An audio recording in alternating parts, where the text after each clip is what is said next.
L'histoire raconte que Ablapoku, leader de l'actuel peuple baoulé, a quitté le Ghana, fuyant la guerre avec son peuple au XVIIIe siècle. L'exode l'aurait conduit en Côte d'Ivoire, où elle a fondé le peuple baoulé.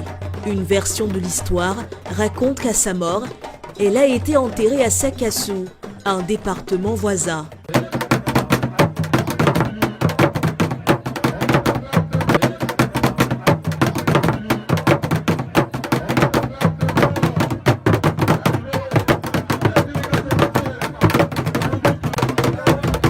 À Akawa, on rejette catégoriquement cette dernière version de l'histoire. Du Ghana, passant par Abangourou, par Aproprafewa, Bétier, Manamnassou, Abosso Komwe, Bongwanou, Tiasalé, dans l'actuelle sous-préfecture de Dembokro, Klanglassou, pour aboutir vers Yamsoukro, sous la chaîne Baoulé, pour retrouver ses frères Akwe et Bomi, pour s'installer définitivement ici dans cette région de Ndranois, où elle a fondé son royaume, le royaume Assabou Agwa, où elle a régné jusqu'à la fin de sa vie. Akawa veut dire « j'y suis, j'y reste ». Je reste ici. C'est ici qu'elle a mis fin à l'exode et sa migration.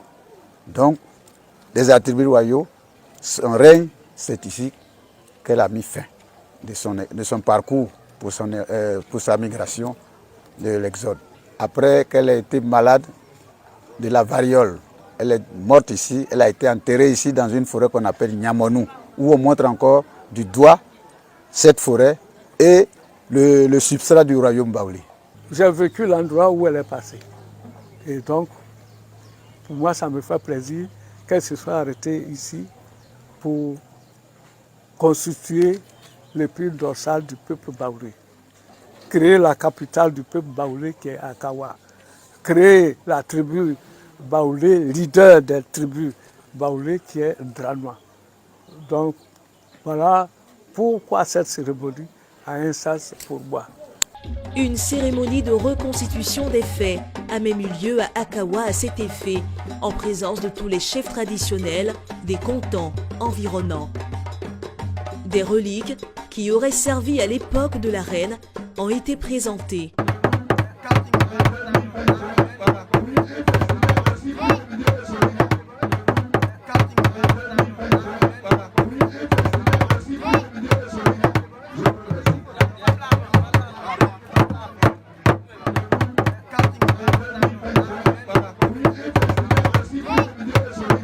Il est aussi prévu la construction de la maison des ancêtres en hommage à la reine Ablapoku dans ce village. Tout cela relève-t-il d'un mythe ou d'une réalité? Réalité. Réalité parce que tout chercheur sur la question de la reine Ablapoku a une obligation de lecture.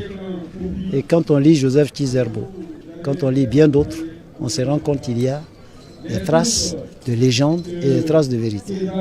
Ensuite, on remonte au Ghana et on fait le parcours.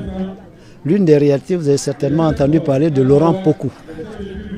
Mais Laurent Pokou, c'est Tiasalé. La première édition du Festival de la Route des Reines et des Rois a été lancée à Tiasalé. Mais à Tiasalé, les obsèques se terminaient toujours au Ghana.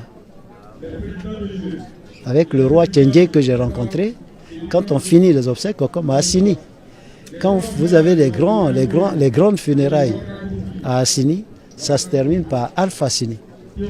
Donc il y a toute une histoire, il y a tout un parcours.